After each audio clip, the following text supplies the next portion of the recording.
نن د جلال آباد او کابل په لویه لاره څومره ترافیکي پیښې رامنځته شوې دي. حکومت په دغه برخه کې تر اوسه کوم اقدام کړی دی؟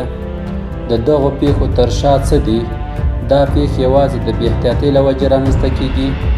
د اسلام له نظره دیني علماو د تیز رفتار لاره تر 18 زیاتې ترافیکي پیښې رامنځته شوې دي. نن ورځ د کابل او جلال آباد پر لویه لاره د څو ترافیکي پیښو له امله 100 تنه هیوادوالو ته مرګ ژوبله اوښتې ده. مسؤلین وایي نن سهار شاوخوا 11 بجې د کابل جلال آباد پر لویه لاره د سروبي ماهیپر او د لغمان اړونده د ریښمین تنګي په سیمو کې د څو موټرونو ترمنځ ټکرونه شوي دي.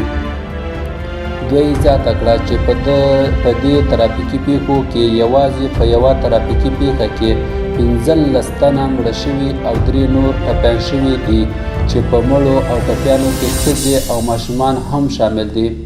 علما وایي حکومت دې د تیز رفتاره ډریورانو ته جدي سزا وټاکي، کنه هر وخت به د دغه بنګوونکو پیښو شاهدان یو.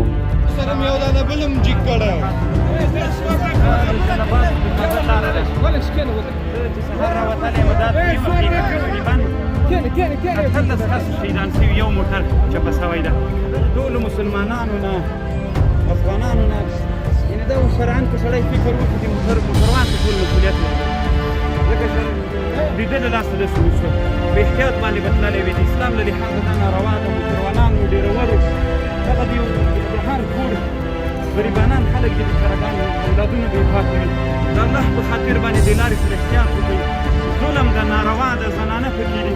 هر موټروان چې داسې پیښې کوي د ټولو شهیدانو مسؤلیت دی. د هلته شهیدان پراته دي، دلته شهیدان پراته دي. 18 کسان. دا دویمه پیښه ده.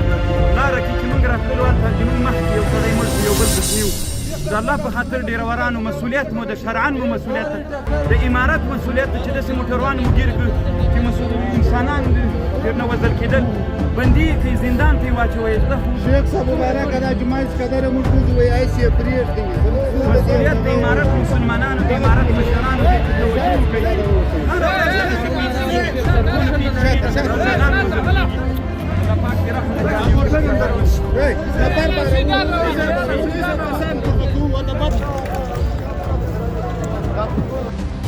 مسؤلین دا هم ویلي دي چې ټپیان او مړي د سروبي او لغمان د کاکس ګرځنده کلینیکونو د امبولانسونو په وسیله د ننګرهار عامې روغتیا روغتونونو ته لیږدول شوي دي.